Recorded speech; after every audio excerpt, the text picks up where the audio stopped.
queridos, paz do Senhor a todos. Vamos nos colocar em pé, vamos meditar na palavra de Deus nessa manhã, uma manhã gostosa, um dia abençoado, primeiro dia da semana, e já estamos aqui na casa do Senhor, dedicando a Deus nas primeiras horas da manhã. Eu te convido a abrir a palavra de Deus na carta de Paulo aos Coríntios, na primeira carta dele, à igreja de Corinto, no capítulo 5, nós faremos a leitura a partir do verso de número 9.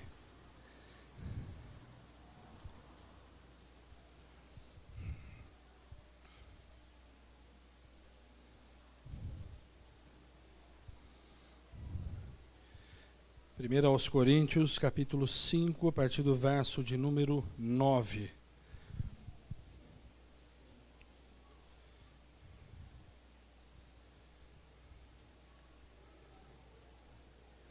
Amém?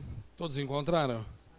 Então vamos juntos ler a palavra do Senhor, que diz assim: Já lhes disse por carta que vocês não devem associar-se com pessoas imorais. Com isso não me refiro aos imorais deste mundo, nem aos avarentos, aos ladrões ou aos idólatras. Se assim fosse, vocês precisariam sair desse mundo. Mas agora estou lhes escrevendo que não devem associar-se com qualquer que, se dizendo irmão, seja imoral, seja avarento, idólatra, caluniador, alcoólatra ou ladrão. Com tais pessoas vocês nem devem comer. Pois como haveria eu de julgar os de fora da igreja? Não devem vocês julgar os que estão dentro? Deus julgará os de fora. Expulsem esse perverso do meio de vocês. E um outro texto que está lá em Romanos, no capítulo 12, carta de Paulo à igreja de Roma, no capítulo 12, um verso muito conhecido, no verso de número 2.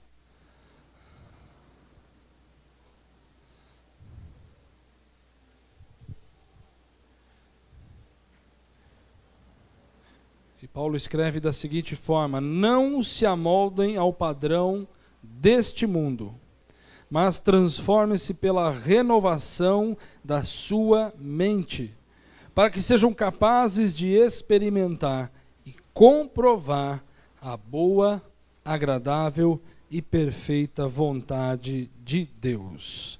Amém. Feche os seus olhos por mais um instante. Deus de amor, Deus de poder, Deus de graça e misericórdia, nessa manhã nos colocamos à Tua presença, nos entregamos totalmente ao Senhor, ó Pai, cantamos, louvamos ao Senhor, e nós queremos nesse momento nos alimentar da Tua palavra. Ela é apta, Senhor, ela é apta para nos edificar, para nos corrigir, para nos transformar, Senhor amado. Por isso agora entra nos nossos corações, vê se há em nós algum caminho mau, e nos corrija pelo Teu amor, pela Tua misericórdia, Pai.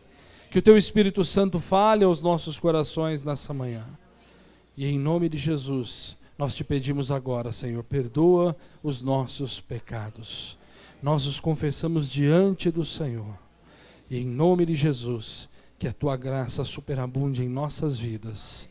É o que oramos nessa manhã, Pai. Em nome de Jesus. Amém. Pode se assentar, queridos. Como o pastor disse, a respeito do final do ano, é um período difícil, é um período em que as distrações são grandes.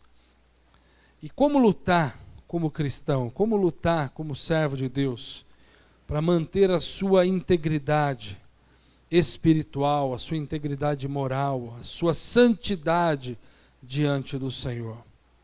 Paulo ele se depara com uma situação na igreja de Corinto, que se nós pudéssemos analisar as igrejas do Novo Testamento, a igreja que nós não recomendaríamos a nenhum de vocês ser membros, seria a igreja de Corinto. Uma igreja em que Paulo teve muito trabalho, uma igreja em que Paulo teve muitas dificuldades, uma igreja que pecava demais, uma igreja que estava sempre à beira entre o santo e o profano. E Paulo, ele, em todas as suas cartas, a igreja de Corinto é onde ele é mais duro, mais enfático, por conta do pecado, da transgressão. Manter a santidade é essencial na vida de todo cristão. Vivemos num mundo mau. O mundo, como a palavra de Deus, ela jaz no maligno. Nós sabemos disso. Mas Paulo enfrentava uma grande dificuldade aqui, e ele expressa isso muito bem quando ele diz: olha, como isso? Não me refiro aos imorais deste mundo. Ou seja, não estou falando dos imorais lá de fora. Nem aos avarentos, ladrões ou aos idólatras. Se fosse assim, nós precisaríamos sair desse mundo. Sair da terra. Vamos criar a igreja lá na lua, vamos todos juntos cultuar lá. Saímos do mundo, vamos levar apenas os santos para lá. Não é isso que Paulo está dizendo. Ele fala: olha, me refiro, estou escrevendo ao não se associar com aqueles que se dizem irmãos e não são, porque são imorais, avarentos, idólatras. E quando ele escreve a carta de Roma, como nós lemos no verso 2 de Romanos 12, ele diz que nós precisamos nos transformar pela renovação da nossa mente. Não nos amoldarmos aos padrões deste mundo. E quando falamos aqui deste mundo, não entenda apenas deste mundo tenebroso que vivemos lá fora, mas muitas vezes do mundo tenebroso que cerca a igreja de Cristo. Como Paulo disse à igreja de Corinto, daqueles que se dizem irmãos e não são. Há um filósofo que não é cristão. Ele não é cristão. E ele disse assim que o desafio do século XIX foi a evangelização dos índios e depois a evangelização dos africanos. Na sequência, houve a evangelização e a tentativa de evangelização dos povos orientais e principalmente dos povos muçulmanos. Mas segundo esse filósofo, que não é cristão, ele disse, mas o que mais é preocupante no século XXI é que é necessário evangelizar e cristianizar aqueles que se dizem cristãos. Essa é uma reflexão de um filósofo ateu. Ateu. Que o evangelho agora deve ser levado àqueles que se dizem cristãos. E não é vergonhoso isso? Para a igreja de Cristo como um todo, isso é vergonhoso. Porque nós temos que nos desprender a evangelizar aqueles que já conhecem a palavra, porque se amoldaram ao padrão desse mundo. E quando Paulo ele escreve à igreja de Roma e ele usa essa expressão transformar a vossa mente, ele usa uma palavra chamada metanoia, que em grego é metanoin. E essa palavra é meta, ou seja, aquilo que está além, e nous, aquilo que é pensamento ou intelecto. Então nós temos que renovar a nossa forma de pensar. Temos que renovar a nossa forma de pensar a igreja, de pensar o mundo, de pensar a obra do Senhor, de pensar tudo aquilo que está inserido no nosso meio, tudo aquilo que está inserido à nossa volta. Nos deparamos com o Evangelho de Cristo, que é pregado de forma incorreta, e precisamos lutar para isso, para manter a nossa santidade. Eu me lembro de um programa que passava na TV Futura, há um tempo atrás, ele já parou todas as manhãs. Era um programa chamado O Sagrado. Não sei quem acompanhou, quem viu. Principalmente era passado isso nas escolas, nas universidades. E esse programa todas as manhãs trazia uma reflexão espiritual a respeito do mundo. Só que um dia era o padre que falava, um dia era um rabino, um dia era um sheik muçulmano, um dia era um médium espírita, um dia era um pai de santo e um dia era um pastor. Todos refletindo sobre a mesma palavra, só que com visões diferentes, de todas as religiões conhecidas. E certa vez eu ouvi o pastor que representava os evangélicos dizendo: olha, todos esses que falaram estão corretos. É isso mesmo. Somos um só, somos um corpo. Compartilhando, dizendo: olha, o que o médium está dizendo está certo, o que o espírita está dizendo está certo, o que o pai de santo está dizendo está certo, está tudo correto. Deixando, de certa forma, um molde aberto para a igreja dizer assim: eu posso receber dentro dos arraiais do povo de Deus alguém que traz de fora uma filosofia estranha e amolda o evangelho e diz: olha, podemos cultuar a Deus dessa forma. Como uma igreja protestante nos Estados Unidos, estava conversando isso ontem à noite com o Adilson, em que os líderes dessa igreja declararam assim: olha, Maomé foi sim um profeta de Deus na terra, mesmo não estando na nossa Bíblia. E o Alcorão tem sim as suas verdades de Deus. Colocando o Alcorão no mesmo pé de igualdade da palavra de Deus. Isso é se amoldar. Isso é se amoldar ao mundo. Necessariamente você não precisa aqui, ao falar sobre isso, estar se referindo àquele lá de fora que é idólatra, pecaminoso, de forma escancarada, que todo mundo está vendo, mas aquele que de forma muito sutil, com palavras doces, com palavras suaves de amor, de tolerância, vem trazer para dentro do Evangelho o positivismo, a palavra de motivação. Quantos não compartilham pelas manhãs nas redes sociais palavras de motivação? E quando você vai ver, o fundo não é cristão, o fundo é do Dalai Lama. O fundo é lá de um filósofo oriental. E as pessoas vão trazendo isso para dentro do Evangelho, para dentro da sua convivência, para dentro do seu lar. E como o pastor ministrando ontem aos casais disse, os filhos acabam não vendo no pai e na mãe o referencial que deveriam observar, porque estão trazendo de fora tudo. Então a criança ela vai olhar para aquilo e vai falar: olha, então tanto faz a Bíblia, como tanto faz um livro de autoajuda. Como tanto faz eu ler o Alcorão.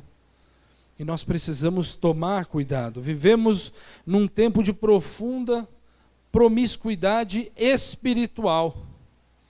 E precisamos estar alertas, porque nós temos que manter a nossa santidade. A parábola das 10 virgens, ela é muito clara sobre isso. Ninguém sabe o dia e nem a hora em que o noivo vai abrir as portas e falar: olha, entrem para o meu reino. Ninguém sabe o dia nem a hora. E nós temos visto pelos sinais, e você pode ler Mateus 24, os sinais que Jesus ele expressa claramente sobre o final dos tempos, sobre as coisas que haveriam de acontecer quando tudo estivesse para se cumprir. E quando Jesus ele fala que ninguém sabe o dia nem a hora, porque virá como um ladrão, virá como um piscar de olhos. Nós não sabemos. E na parábola das 10 virgens isso é claro. Quando 5 imprudentes viram que o seu azeite havia acabado e saíram para encher suas lâmpadas, o noivo chegou e as prudentes foram levadas. As imprudentes ficaram para trás e depois batendo a porta dizendo: olha, eu sou a noiva.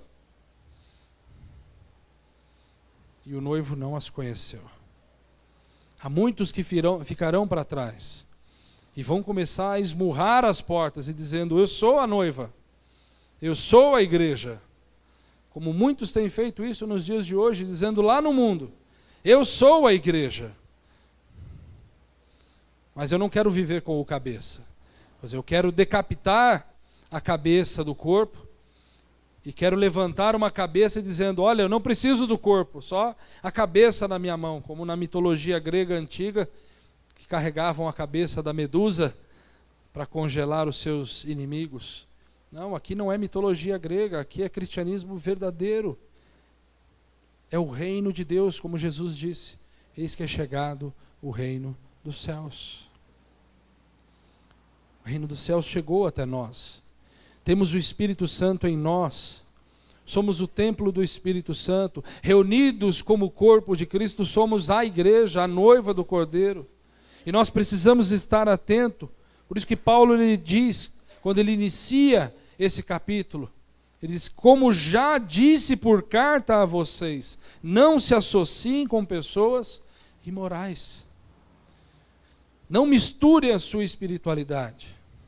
Pelo contrário, leve o Evangelho, leve a palavra. Como eu estava dizendo na sexta-feira aqui na nossa aula, não olhe para aqueles que deturpam a palavra de Deus e fala: todo mundo está certo, todos os caminhos levam a Deus. Não, só há um caminho que leva a Deus, e esse caminho se chama Jesus Cristo. E nós precisamos estar atentos a isso. Paulo, quando ele reage àquilo que chega ao seu conhecimento, no verso 1, ele diz: por toda a parte se ouve que há imoralidade entre vocês.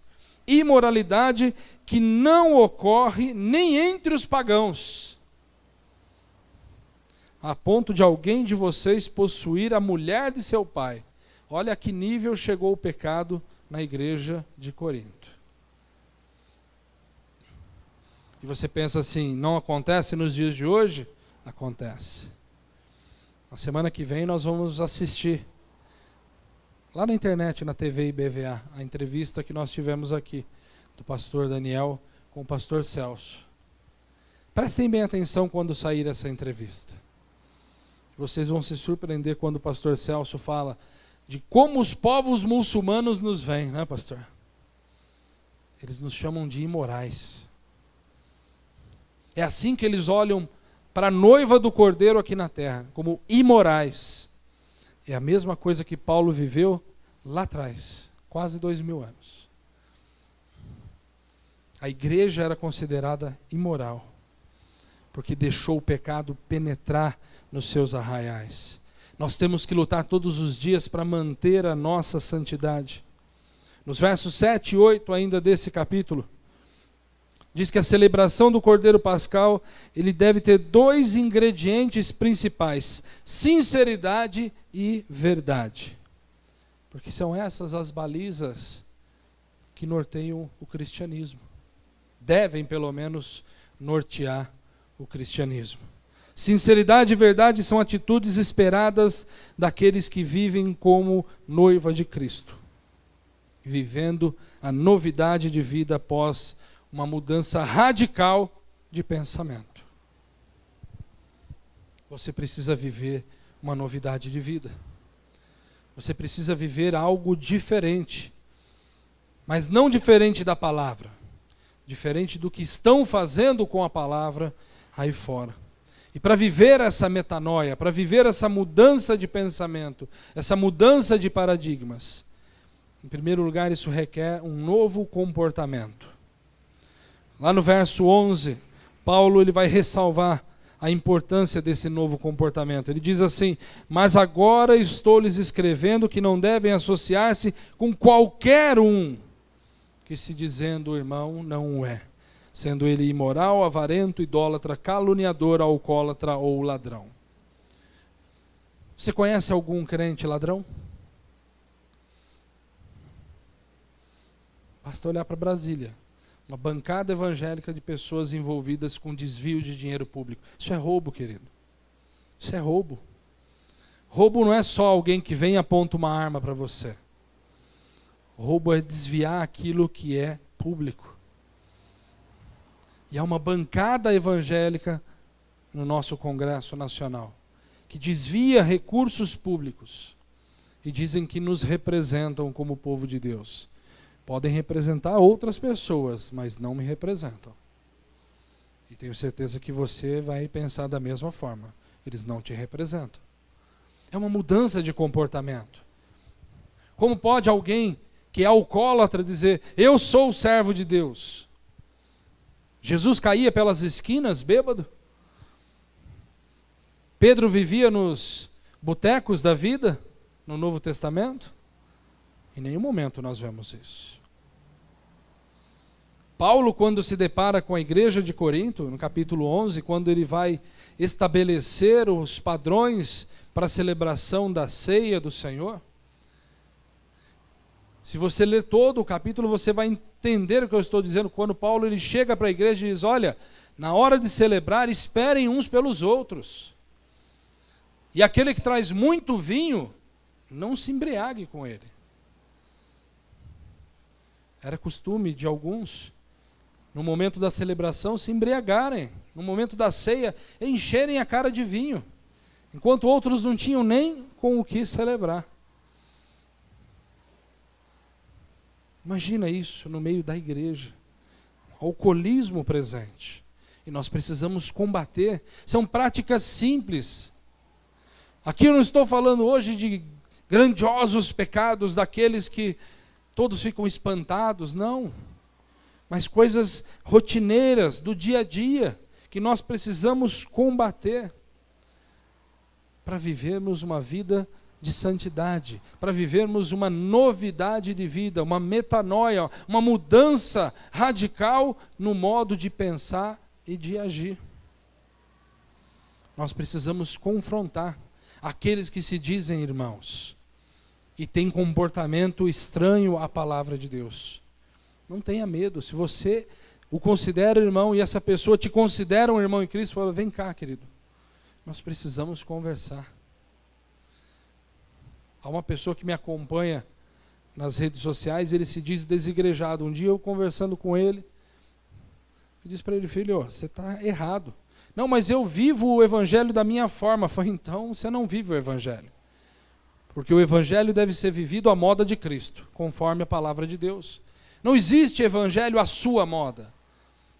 Ah, eu sigo a Cristo do meu jeito. Não, não tem como seguir a Cristo do seu jeito. Há como seguir a Cristo do padrão bíblico.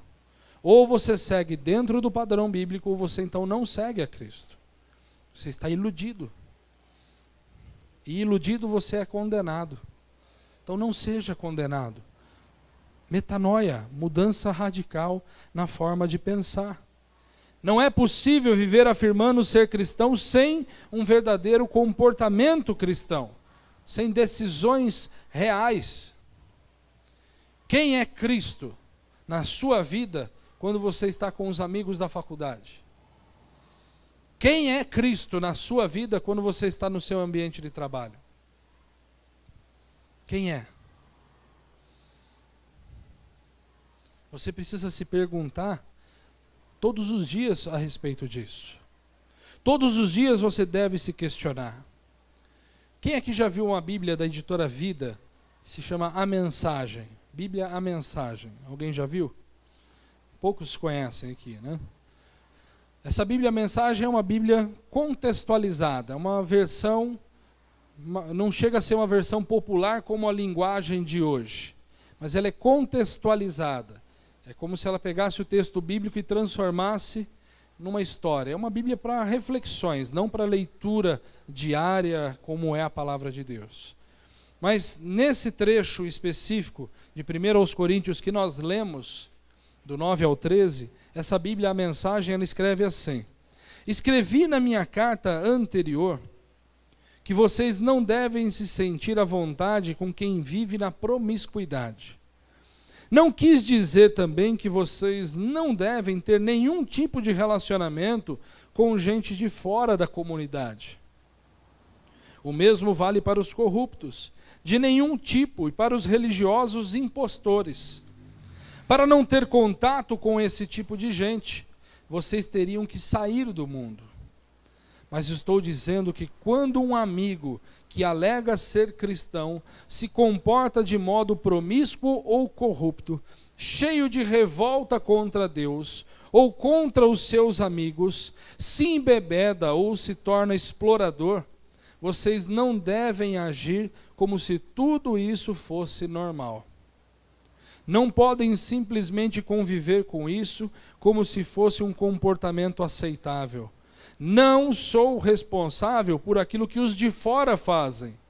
Mas será que não temos nenhuma responsabilidade pelos que são da comunidade cristã? Deus tratará dos que são de fora, mas não podemos nos omitir quanto aos nossos irmãos e irmãs quando saem dos trilhos. Se necessário, temos que limpar a casa. Essa é a versão desse mesmo texto na mensagem. É necessário que muitas vezes limpemos a casa. Limpar a casa não é pegar essa pessoa e jogar lá fora, não. Mas é tratar. Muitas vezes estamos doentes, estamos oprimidos, revoltados com aquilo que vemos, ou que vivemos, ou que passamos. Há uma frase de Agostinho de Hipona, que ele diz assim que dizer que amamos a Deus enquanto vivemos uma vida sem santidade é a maior de todas as falsidades. Dizer que ama a Deus, mas não vive como um santo, é hipocrisia, é falsidade. Há uma expressão que muitas vezes as pessoas dizem, né? Olha, ninguém é santo. Claro que você é santo. Se você se declara não ser um santo, tem algo errado com você.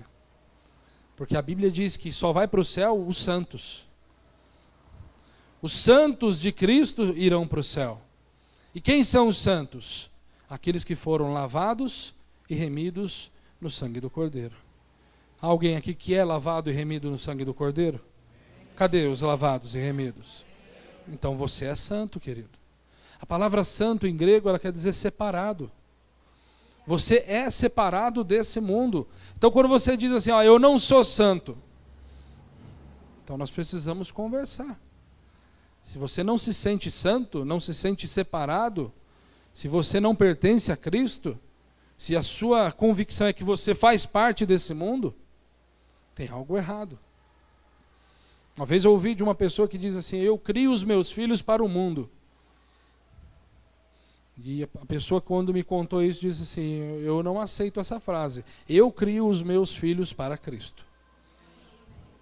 Mas eles vão conviver no mundo, sim, mas com uma mente renovada, uma mente transformada, uma mente que não é o padrão deste mundo. E eu vejo isso todos os dias, quando eu levo os meus filhos para a escola e vejo a diferença deles para os demais.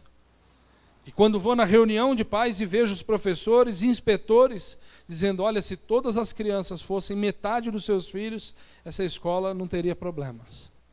Então isso é motivo de orgulho. É motivo de falar, realmente, eu estou no caminho certo com eles. Há falhas que precisam ser corrigidas? É claro que há. E sempre haverão. Quanto mais crescem, mais falhas vão acontecer e mais sendo moldados precisam. Mas já há uma diferença. Uma mudança radical da forma de pensar e de agir. Assim deve ser a minha vida e a sua vida. Eu não sou melhor do que você, nem você a mim. Mas juntos, como igreja, como corpo, unidos, ligados, as juntas, as medulas.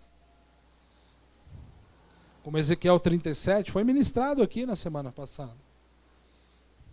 Quando vemos um exército se erguer no povo de Deus, o povo de Israel, Deus ele começa a fazer a junção dos ossos, mas ele também vai fazendo a ligação dos nervos, da carne, colocando vida, o sopro do Espírito. Viver em santidade é isso, não é um bando de ossos secos, mas são pessoas de carne, que têm nervos, que têm pele, que têm o sopro do Espírito. Que se você pisar no pé, no dedinho do canto do pé, a dor vai se espalhar por todo o corpo. Já não dizem que o dedinho do pé foi criado para ser topado no cantinho das coisas? Então. E quando você topa com o seu dedinho no canto das coisas, você não sente isso no corpo todo? Então o dedinho serve para alguma coisa? Serve, é o termômetro da dor do corpo inteiro quando alguém pisa. As mulheres, quando usam o sapato bem apertado, não sente o dedinho? Então ele serve para alguma coisa. Para te causar dor. Mas para te lembrar que ele faz parte do teu corpo. Ele não serve para mais nada. Não. Nós tivemos essa experiência na família. A avó da Cecília, antes de falecer, por conta do diabetes e da falta de cicatrização, quando surgiu um problema, um tipo de câncer que estava nascendo, precisou amputar o dedinho só do pé. Ela perdeu todo o equilíbrio do seu corpo. Precisava andar com uma bengala para se apoiar. Por causa de um dedinho do pé. Tirou o equilíbrio de todo o corpo.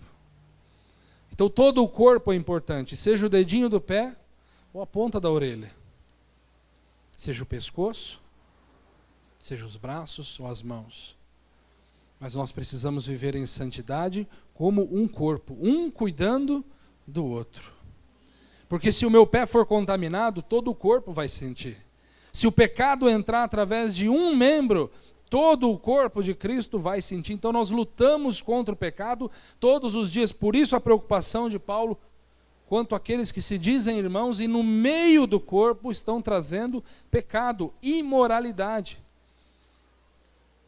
Porque se você perguntar para o espírita agora, lá fora, o que ele pensa dos cristãos, ele fala um bando de gente falsa, que é santo dentro da igreja, mas é pecador lá fora. Nós temos que mudar essa imagem. Uma metanoia urgente, uma mudança radical. E se necessário for limpar a casa. E como falamos isso, falamos do corpo de Cristo. Não se associe com aquele que se diz irmão, mas é pecador. Não se associe. Mas é de outra igreja. É pecador, está nessa linha de confronto claro, heresias contra a palavra de Deus, não se associe. Não sente junto, sente com aqueles que compartilham com você a verdade da palavra de Deus. E queridos, há mais de 2,5 bilhões de pessoas que não conhecem a Cristo. Leve o evangelho para eles. Leve o evangelho para eles. Há pessoas em Bauru que não conhecem a Cristo ainda. Leve o evangelho para eles. Lute para a propagação do reino de Deus. Lá no YouTube, quando você entrar lá, em vez de assistir qualquer vídeo, entra no canal da igreja, veja as entrevistas que nós temos colocado, que tem tirado dúvidas, vejam as pregações, todas as palavras que têm sido colocadas. Quando você abre a telinha do YouTube, lá tem uma mãozinha assim, ó. Vai lá e clica nela, que você gostou daquilo que você está assistindo. Tem uma do lado ali, ó, compartilhar, compartilha. Em vez de pôr um monte de porcaria nas redes sociais, compartilhe a palavra de Deus. Tem lá no canal assim, ó, inscrição, inscreva-se. Tem um sininho do lado, clica no sininho. Toda vez que sair coisa nova aqui, você vai ser alertado. Aí você já pega e compartilha. Mas para quê? Só para dar destaque para a igreja? Não, porque há pessoas que estão conhecendo a Cristo através dessa palavra. Pessoas que se sentem desigrejadas, que não querem mais pisar numa igreja, num templo. E com essas palavras vão tirar toda essa cisma e falar, olha, nem todos então são iguais. Nem todos são sem vergonhas no modo geral de se pensar sobre a igreja. Tem um povo que é diferente. Tem um povo que é sério com a palavra de Deus. Então eu vou conhecê-los. E você faz a sua parte, levando esse evangelho. O apóstolo Paulo, ele enfatiza isso, que essa mudança é importante, quando lá em Atos dos Apóstolos, no capítulo 26, nos versos de 19 a 20, ele diz assim: assim, rei Agripa, não fui desobediente à visão celestial. Preguei em primeiro lugar aos que estavam em Damasco, depois aos que estavam em Jerusalém e toda a Judéia, e também aos gentios, dizendo que se arrependessem e se voltassem para Deus, praticando obras que mostrassem o seu arrependimento. E aí fica a pergunta para nós: quais são as obras dignas de arrependimento? Praticar obras dignas de arrependimento significa andar sobre a vontade de Deus expressa na palavra de Deus. Exclusivamente na palavra de Deus. Renunciando ao pecado. Efésios capítulo 4, dos versos de 17 a 32, diz: assim lhes digo, e no Senhor insisto, que não vivam mais como os gentios, que vivem na futilidade dos seus pensamentos.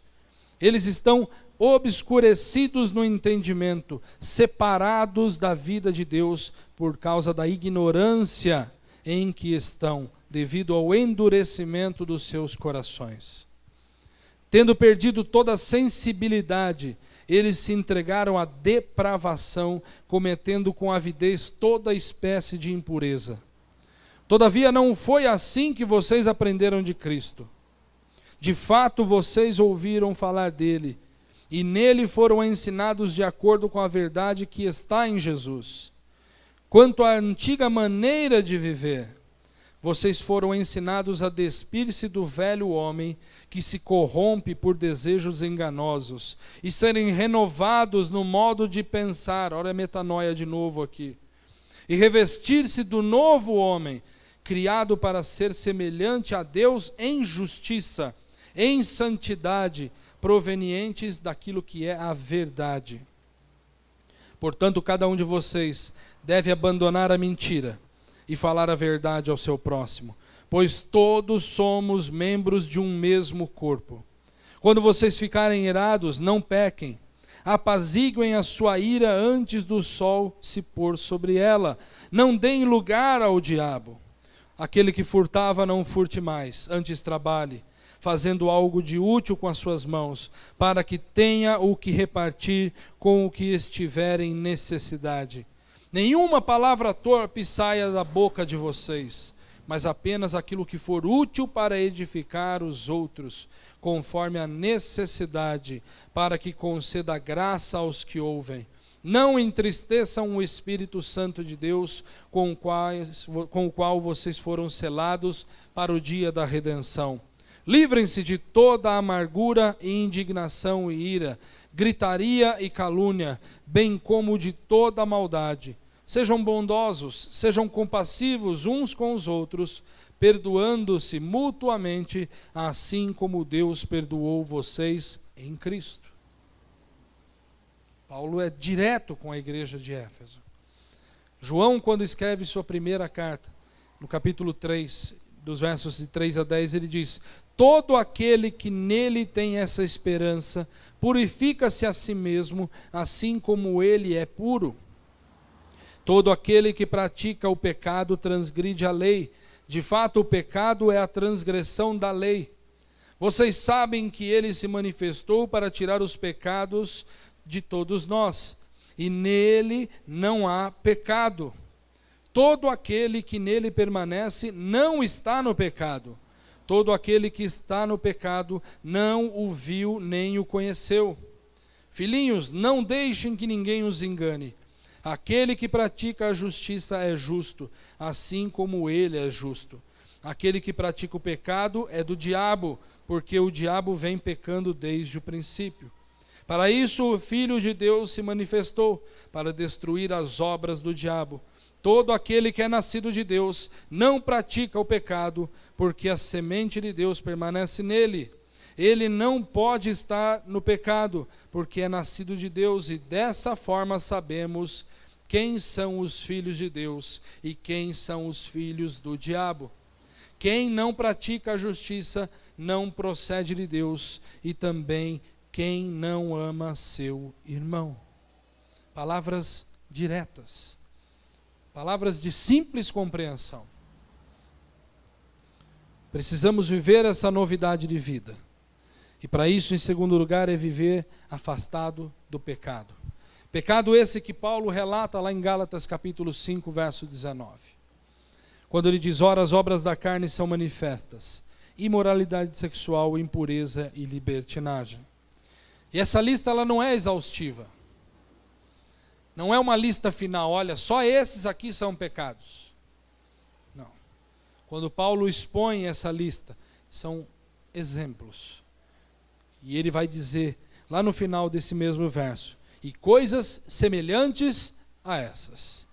Então, tudo que deriva destas coisas são pecados.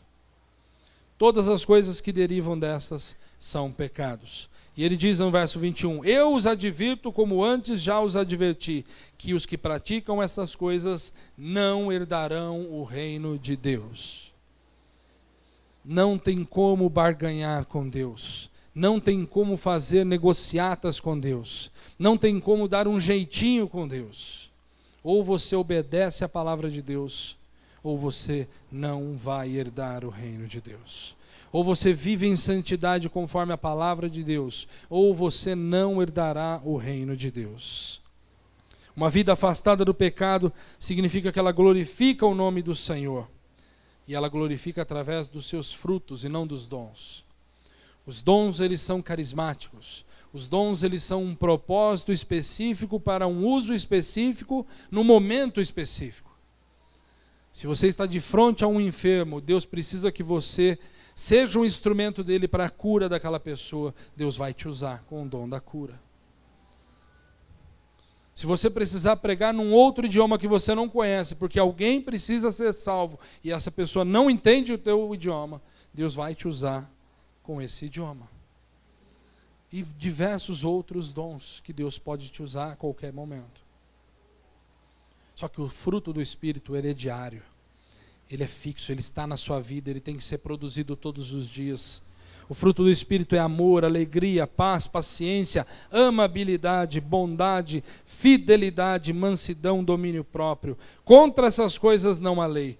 Os que pertencem a Cristo Jesus já crucificaram a sua carne com suas paixões e seus desejos. Se vivemos pelo Espírito, andemos também pelo Espírito.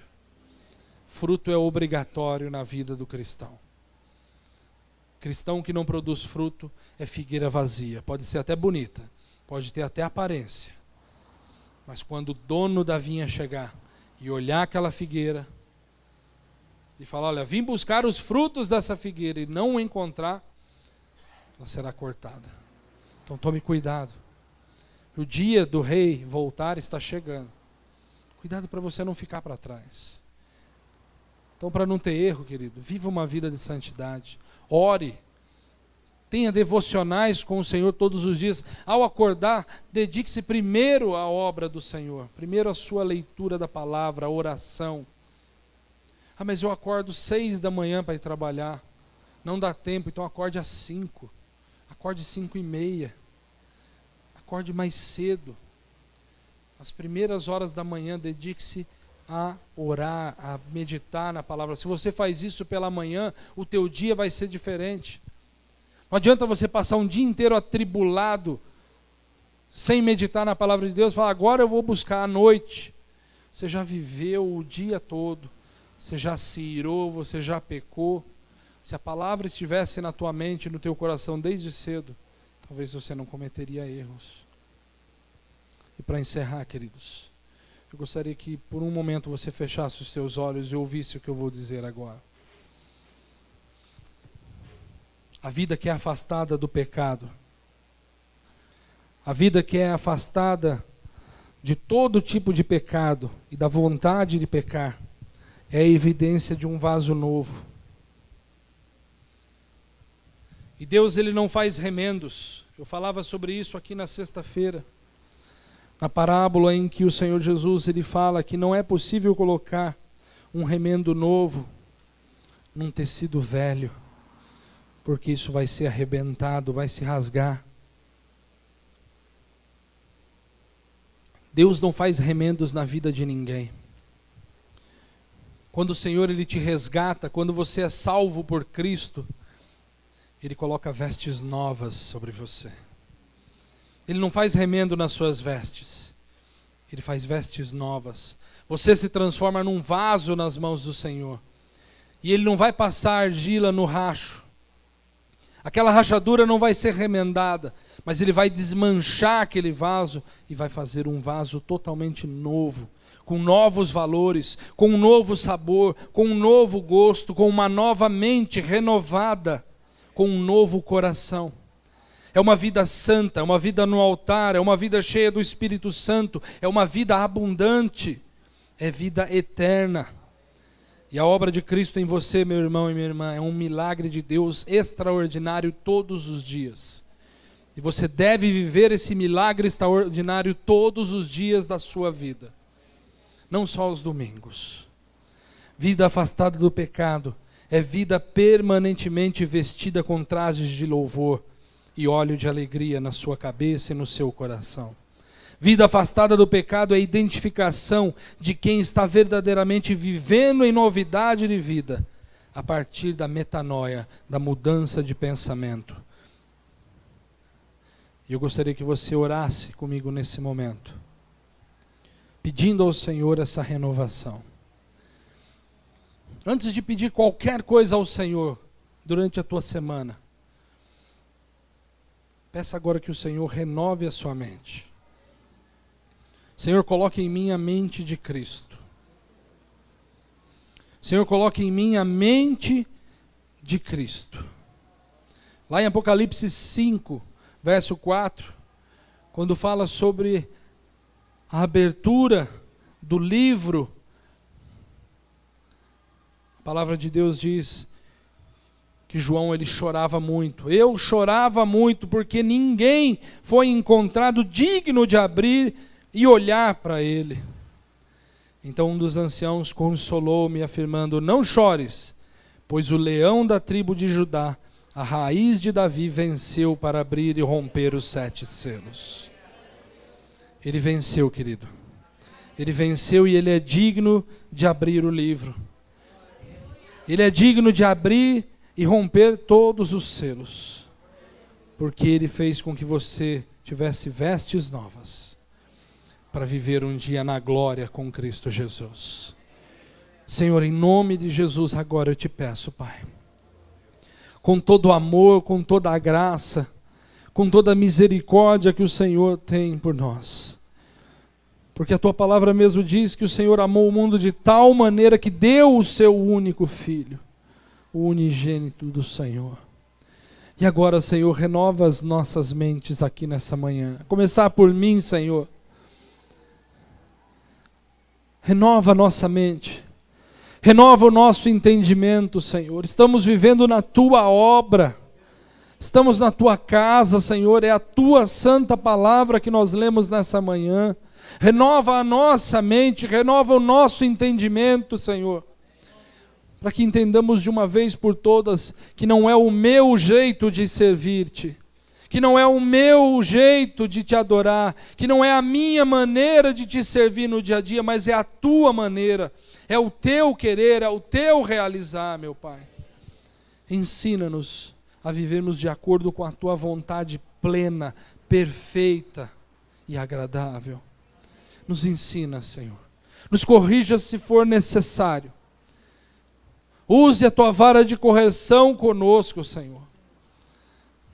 Que possamos viver conforme o teu querer.